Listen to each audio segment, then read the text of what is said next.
સમાચાર સવારમાં આપનું સ્વાગત છે। તાજના તાજા અને મહત્વપૂર્ણ સમાચારો પર એક નજર કરીએ તે પહેલા ચેનલને સબસ્ક્રાઇબ કરી લો। ગુજરાતીઓ આગામી 48 કલાક સાચવજો। હવામાન વિભાગ અને અંબાલાલ પટેલની આગામી સમયને લઈ ભારે આગાહી સામે આવી છે, જેમાં બંગાળના ઉપસાગરમાં સર્જાયેલા વરસાદી સિસ્ટમના કારણે આગામી દિવસોમાં ભારે વરસાદ ખાબકશે। મધ્ય ગુજરાત સહિત અમદાવાદ અને ગાંધીનગરમાં ભારે વરસાદ વરસી શકે છે। મહેસાણા અને ઉત્તર ગુજરાતના જિલ્લાઓમાં ભારે વરસાદ થઈ શકે છે। સૌરાષ્ટ્ર અને દક્ષિણ ગુજરાતમાં ભારે વરસાદ આવી શકે છે। ઓગસ્ટમાં પણ ભારે વરસાદ પડવાની શક્યતા છે।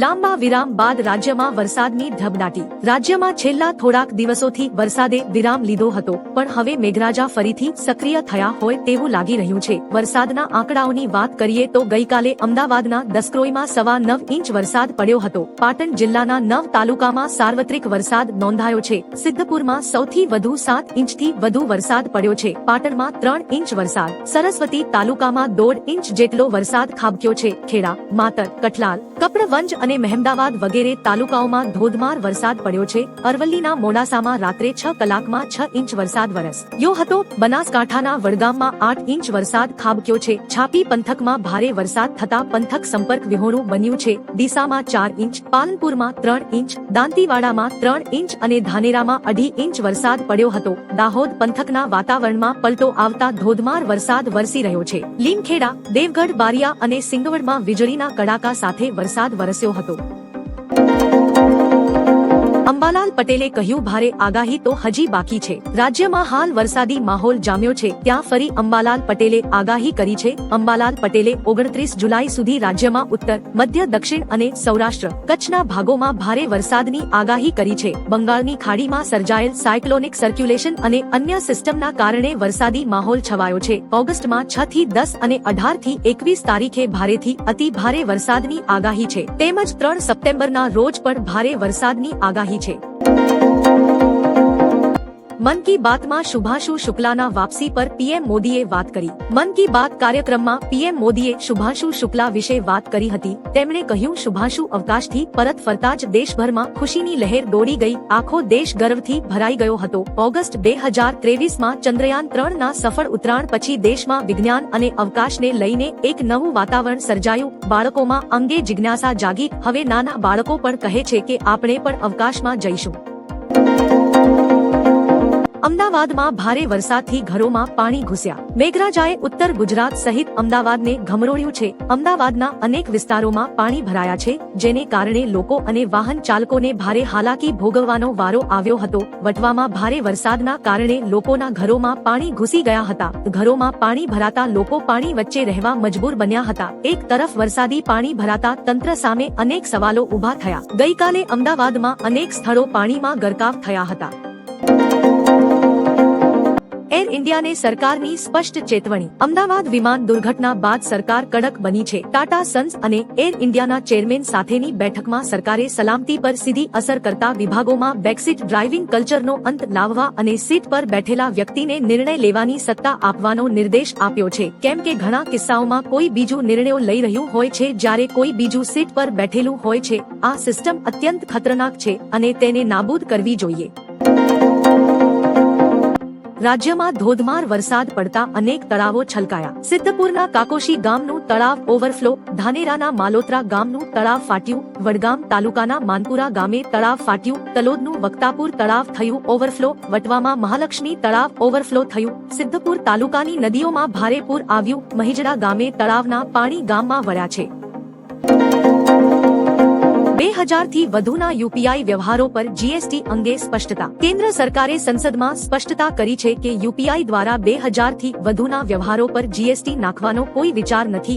એક પ્રશ્નના જવાબમાં નાણાં રાજ્ય મંત્રી પંકજ ચૌધરીએ જણાવ્યું હતું કે જીએસટી દરો અને છૂટ જીએસટી કાઉન્સિલની ભલામણોના આધારે નક્કી કરવામાં આવે છે। કર્ણાટકના વેપારીઓને યુપીઆઈ વ્યવહાર ડેટાના આધારે જીએસટી ડિમાન્ડ નોટિસ મળ્યા બાદ આ જવાબ આવ્યો છે।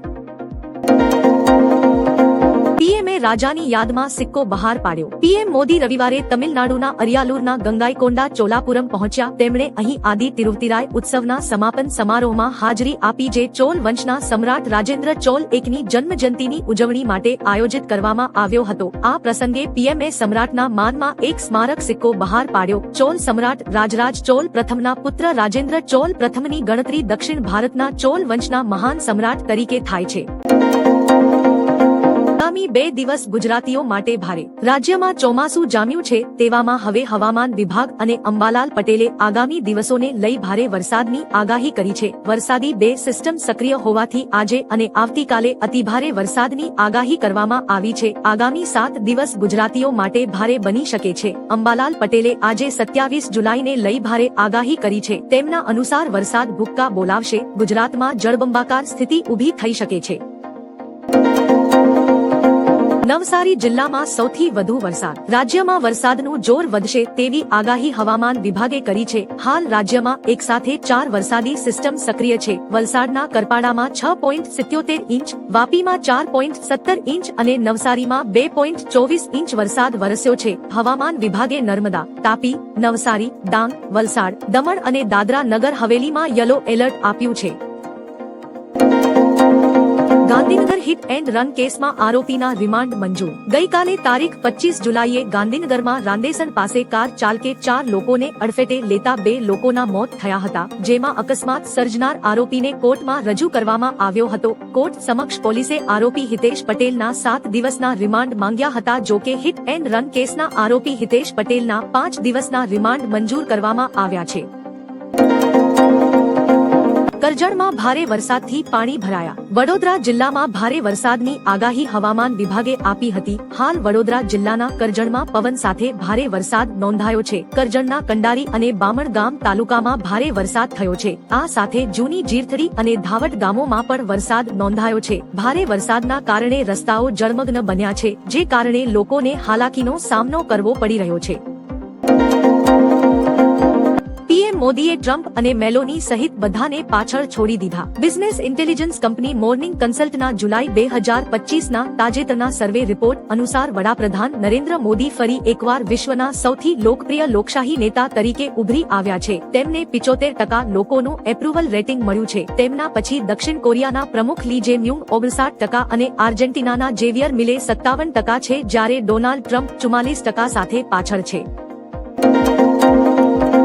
વિદ્યાર્થીઓને ભણાવાશે ઓપરેશન સિંદૂરનો ઇતિહાસ. એનસીઈઆરટી ટૂંક સમયમાં ઓપરેશન સિંદૂરની ભવ્ય કહાનીને શાળાના અભ્યાસક્રમમાં ઉમેરશે. મળતી માહિતી મુજબ એનસીઈઆરટી ઉચ્ચ વર્ગો માટે ઓપરેશન સિંદૂર પર એક ખાસ મોડ્યુલ તૈયાર કરી રહ્યું છે. એનસીઈઆરટી એ નિર્ણય લીધો છે કે તે ધોરણ 9 થી 12 ના અભ્યાસક્રમમાં ઓપરેશન સિંદૂર સંબંધિત માહિતીનો સમાવેશ કરશે, જેનો હેતુ વિદ્યાર્થીઓને ભારતીય સેનાની વીરતા અને દેશભક્તિનો પરિચય કરાવવાનો છે. કેન્સરની રસીનો પ્રાથમિક પ્રયોગ સફળ. અત્યાર સુધી કેન્સર રોગની રસી બનાવવામાં કોઈ નોંધનીય સફળતા મળી નથી. જો કે આ દિશામાં એક આશાના કિરણ સમાન સફળતા ફ્લોરિડા યુનિવર્સિટીના વૈજ્ઞાનિકોને મળી છે. વૈજ્ઞાનિકોએ એક એવી રસી શોધી કાઢી છે જે કેન્સરની ગાંઠો સામે રક્ષણ મેળવવા માટે શરીરની રોગપ્રતિકારક શક્તિ વધારવા સક્ષમ છે. ઉંદરો પર કરવામાં આવેલા પ્રયોગોમાં વૈજ્ઞાનિકોને સફળતા મળી છે. રાજસ્થાન સ્કૂલ દુર્ઘટના બાદ શિક્ષકોને ધમકાવ્યા. રાજસ્થાનના ઝાલાવાડના પીપલોદી ગામમાં સરકારી શાળાની છત તૂટી પડતા 7 માસૂમ બાળકોના મોત થયા હતા. આ દુર્ઘટનામાં મોટો ઘટસ્ફોટ થયો છે કે જર્જરિત ઇમારત અંગે બાળકો ચેતવણી આપતા રહ્યા હતા, પરંતુ શિક્ષકોએ તેમને ધમકાવીને બેસાડી દીધા. 7-8 વર્ષ જૂની આ શાળાની સ્થિતિ અંગે અનેક ફરિયાદો છતાં વહીવટીતંત્રની બેદરકારીને કારણે આ કરુણાંતિકા સર્જાઈ. આ મામલે 6 લોકોને સસ્પેન્ડ કરાયા છે.